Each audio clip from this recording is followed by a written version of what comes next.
I have a plan to lower costs on everything ranging from health care to groceries, including taking on corporate price gouging. To help Americans who are buried in crushing credit card debt under the Kamala Harris economy, we will have a temporary 10% cap on credit card interest rates. That was Vice President Kamala Harris and former President Donald Trump touting their economic plans to help Americans. Let's dive right into our political panel. With us today, New Blue Interactive founder and CEO Taryn Rosenkranz and former chairman of the Federal Energy Regulatory Commission under President Trump, Neil Chatterjee. A lot to get to, guys. And I want to start with the economic stuff. As we just showed on that touch screen, the top issues, you can see them here. Economy remains where it always seems to be, on the very top. 39% say economy was top. But then you get into immigration second at 16%, abortion 15%. A little bit, as I pointed out, seems like the real fight is going to be in the second and third issues, with Harris thinking women and the abortion thing is the strongest hand, whereas the border is Trump's strongest. Taryn, let me start with you. Is that going to be the difference maker for Harris? I think that you were showing earlier that you were saying she was a little bit pulling behind with Biden. And I think yesterday's event in Georgia and really humanizing what abortion really is about, right? It's about, you know, making sure that we can provide the kind of health care that, you know, has ramifications that go just beyond providing, that is about saving lives, right? That has these ramifications that can be about life and death for women, that are about these deaths for these two women in Georgia, and what that means. I think that really becomes about what are we doing to make families have lower costs for their prescription drugs? What are we doing to make sure that we're having the kinds of, you know, things that are going to help us to have the kind of health care that we need for women? And I think that that really is going to be something that's going to make the difference for her. That really brings these policies to life. That makes it about really what we're talking about. And I think that's going to be the difference for her, yes. And Neil, when you talk about women dying in Georgia, Lake and Riley and the border is certainly something that former President Trump has mentioned. Yeah, look, there's no question. And I think what this polling reflects is how the coalitions have really changed. And what you're seeing is because of issues like abortion, Democrats are gaining with college-educated suburban women in particular, and they've really taken the suburbs, which used to be Republican stronghold.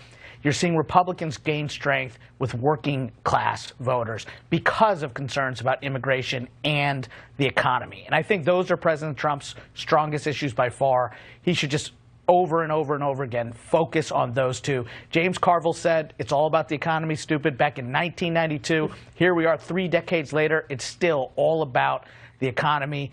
And you're seeing, you know, both campaigns try to make their economic pitches, because I think that. But are they, Neil? Factor. Do you have some criticism in this? Karl Rove wrote a pretty tough piece this week in the Wall Street Journal intended for President Trump, saying stop talking about eating pets in Springfield and focus on specifically what you're saying. Is the Trump campaign a little bit misguided here? So I actually think the Trump campaign has been very effective. And if you look at the ads that they are running, particularly in swing states, they are hammering home their message on the economy, on the border, highlighting the vice president's flip-flopping on issues like fracking in Pennsylvania, for instance. So I think they've been very effective. I do think former President Trump missed an opportunity in that debate to really highlight those policy issues, and he took the bait and got off track a little bit. But the campaign itself is definitely honing those messages in the pivotal swing states. Taryn, I want to ask you whether you see an alarm bell going off since Neil brought up the Rust Belt states, the Teamster. For the first time since 1996, Teamsters chose not to endorse. That could play a role in those Rust Belt states. Is that an alarm bell for Harris? I think it could have been, except that, you know, within 24 hours, every swing state had the local Teamsters union endorse her. So, you know, you would have thought, okay, oh my goodness, what does this mean for her? But really quickly, every swing state had their local union endorse. And then you have this like, oh, we're going to have this really transparent moment. National Teamsters endorse this polling. And you're like, okay, oh my goodness. goodness, what does this mean? Except this is the first time you've ever had this national polling come out, and they didn't show the sample size. They didn't show, do you remember, you just went out there on your magic board, which I loved, and you were like, look at the sample size. We need to look at the, you know, what's this importance? Like, let's look at these like numbers here. They didn't put out the numbers. They didn't put out the margin of error. They didn't put out the sample size. They didn't put out who they talked to. It was just these random numbers, and you can't do that, right? Like, you can't say, oh, here's all these people we polled, but just this is a magic percentage that you should just trust. So it really showed that there was a non-endorsement. It's kind of a nothing burger here that they have this non-endorsement. They can't tell you who they polled. They're not going to give you any information.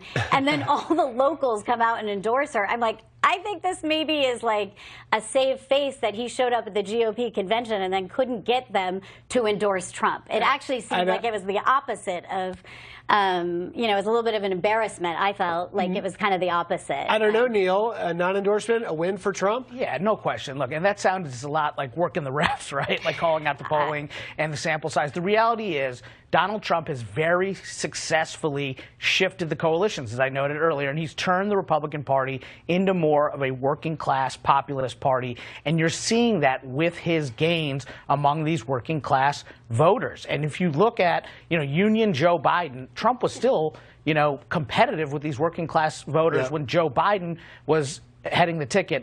Harris, if you've seen, since she became the nominee, you're seeing real erosion of support there.